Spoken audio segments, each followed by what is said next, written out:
Mudar de assunto. Durante a semana nós vimos o caso do Gugu. A carta que a família dele divulgou, em que ele dizia querer contribuir com outras pessoas e por isso doou seus órgãos. Aqui em Sergipe, mais de 900 transplantes foram feitos de 2014 a 2019, a partir de doações de córneas, coração, rim e osso. Para saber mais sobre esse assunto, nós vamos acompanhar agora uma entrevista muito especial.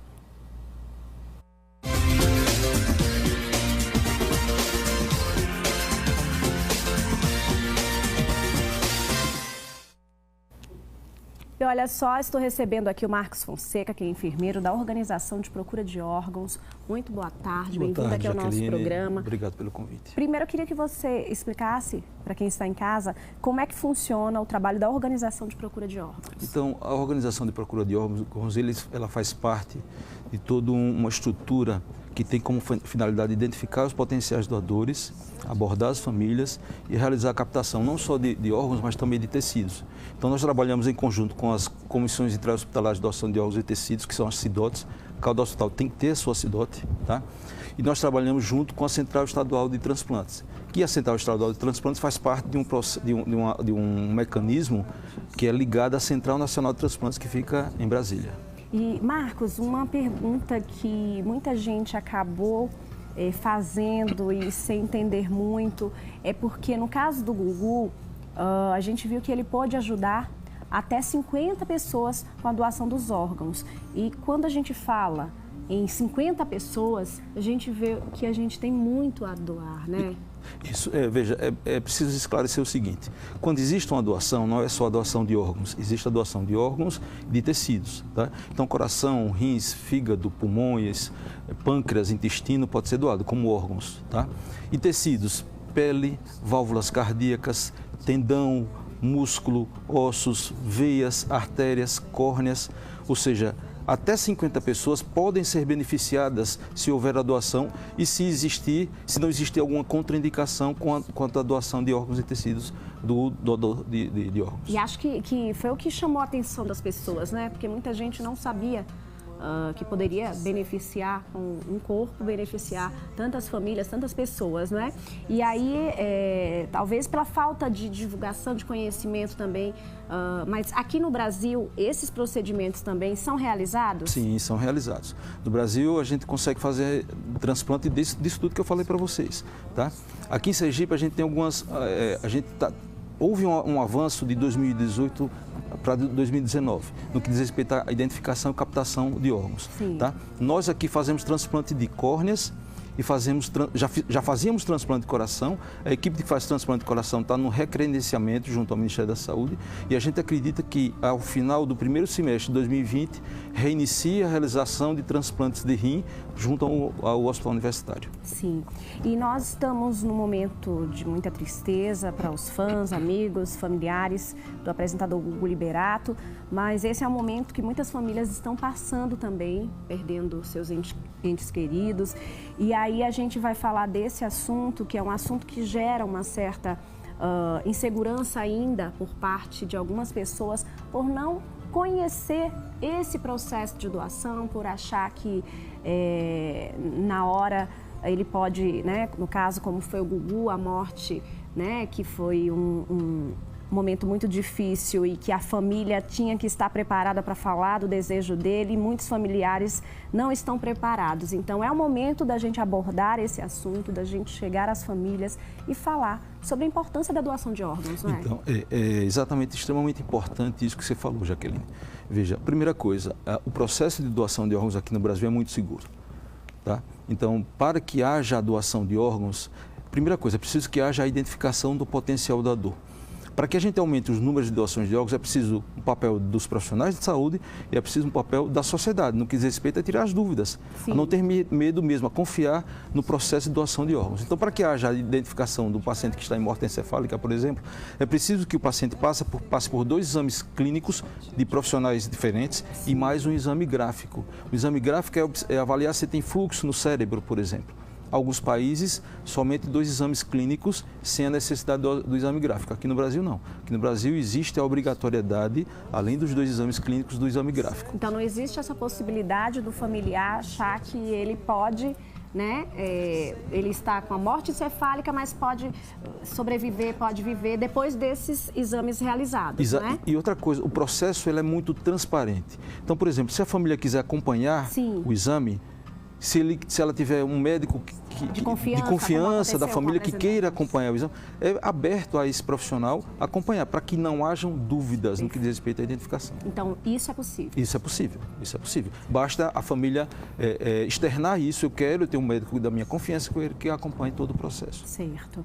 E a gente, né, acaba, através da informação, podendo chegar aos familiares, a muita gente, porque nós estamos falando do momento de dor, onde os familiares estão perdendo, mas outros familiares estão aí tendo vidas de volta, né? A gente sabe que é um momento de dor da família que está perdendo alguém, tá? Mas é um momento em que outras pessoas podem se beneficiar. E é uma coisa que é interessante, as famílias que doam, elas externam isso para a gente. Elas falam que quando ela doa, ameniza a dor. Porque ela sabe que uma parte do corpo vai bater, o coração vai bater, o rim, ou seja, ela vai ajudar outras pessoas a manter uma qualidade de vida, a sobreviver e manter uma melhor qualidade de vida. Sim, e é importante a gente falar desse assunto, inclusive essa doação que os familiares do Gugu acabou realizando, a vontade dele sendo realizada e externada, inclusive a família queria até que o coração dele viesse para o Brasil, infelizmente não foi possível por conta do tempo e todo o procedimento, poderia não haver uma realização do transplante aqui, perder o órgão que foi doado lá, né? Quando existe uma doação de órgãos, existe toda uma logística, né? Tem uma coisa chamada de isquemia fria. O que é isquemia fria? É o tempo que o órgão pode ficar fora do corpo. Então, o coração é o órgão que sofre mais. Ele pode ficar fora do corpo até 4, no máximo 5 horas. Ou seja, no momento que há a captação, por exemplo, na semana passada nós tivemos 2 captações do coração. Quando a equipe sai daqui, outra equipe do estado que o coração foi já começou o procedimento, para que não haja dano ao órgão. Entendeu? Então, o coração ele sofre muito, os pulmões também sofrem muito, até 6 horas. Então, essa logística é extremamente importante. E tem que ser muito rápido. Tem que ser uma coisa muito dinâmica, muito rápida. Tem que ser tudo muito bem planejado e organizado para que realmente seja possível a realização desse transplante. Como é que nós estamos no estado de Sergipe? Então, como eu falei anteriormente, de 2018 a 2019 nós aumentamos, tanto nos potenciais doadores como na doação de córnea. Tá? Mas mesmo assim, nós temos algo em torno de 214 pessoas na fila de córnea. Se você me perguntar, Marcos, quantas pessoas nós temos na fila para transplante renal, hepático e coração? Nós temos 0. Não é que nós não precisamos de fígado, de rins e de coração, porque nós não estamos fazendo esses transplantes aqui no estado, estamos viabilizando esses transplantes, então as pessoas entram nas filas de outros estados. De outros estados. Tá? O órgão que mais necessitamos, e aí no Brasil todo, são os rins. Então, nós temos mais ou menos 900 pessoas que fazem hemodiálise aqui no estado. Dessa, em torno de 40% a 50% vão necessitar de transplante de rim. Tá? A hemodiálise é um tratamento que mantém a vida, a pessoa fica ligada 3 vezes por semana durante 4 horas, para que a máquina vá fazer o papel do rim. Tá? Então, nós temos várias pessoas que necessitam de rim. Como o transplante está sendo feito e imaginamos que no final do primeiro semestre de 2020 vai voltar a fazer, então essa fila, a tendência é diminuir. Certo. Entendeu?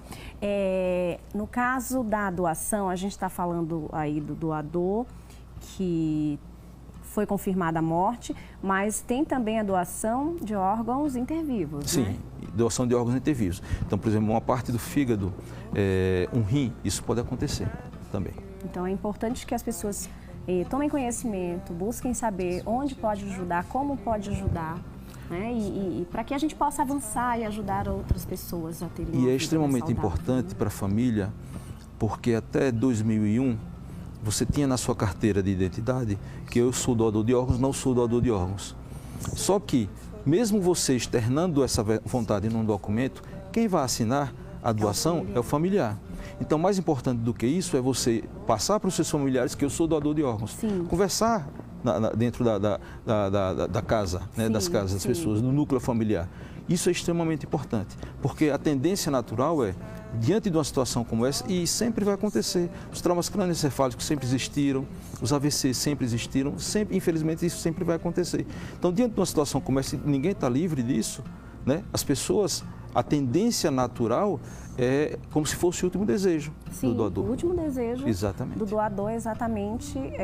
E acredito que isso é muito importante a gente falar para que os familiares fiquem atentos, porque os familiares sentem muito, né, a dor da partida e naquele momento acabam muitas vezes não aceitando a morte.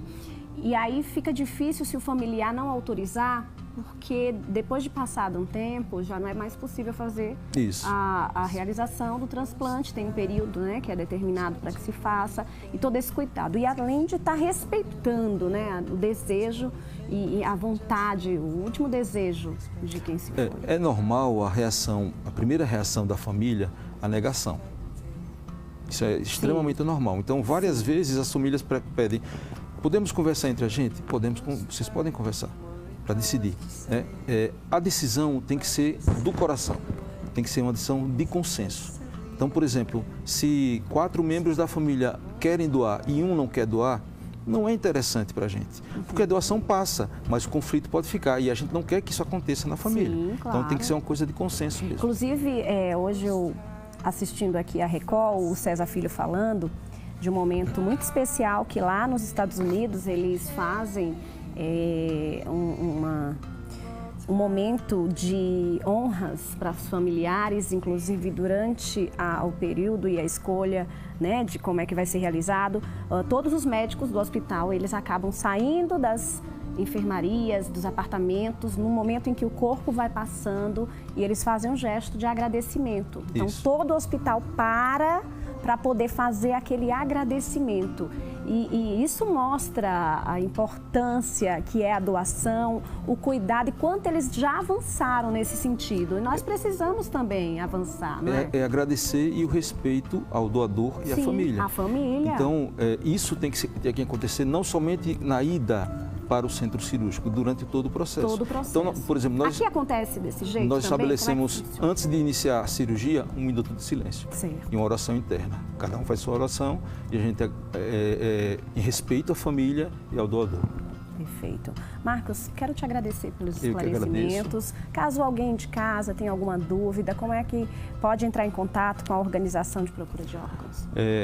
3216-2837 é o número da Organização de Procura de Órgãos. 3216-2837. Funciona 24 horas por dia. Sempre vai ter alguém para prestar as informações necessárias. Repetindo, 3216-2837. Quero te agradecer, muito esclarecedora essa entrevista, tá bom? Espero que você de casa tenha entendido um pouquinho desse processo, um processo doloroso de decisão, mas que a gente tenha, né, através dessa entrevista, esclarecido algumas dúvidas que porventura vocês tenham tido. Mais uma vez, muito obrigada. Esse foi o quadro Saúde em Dia.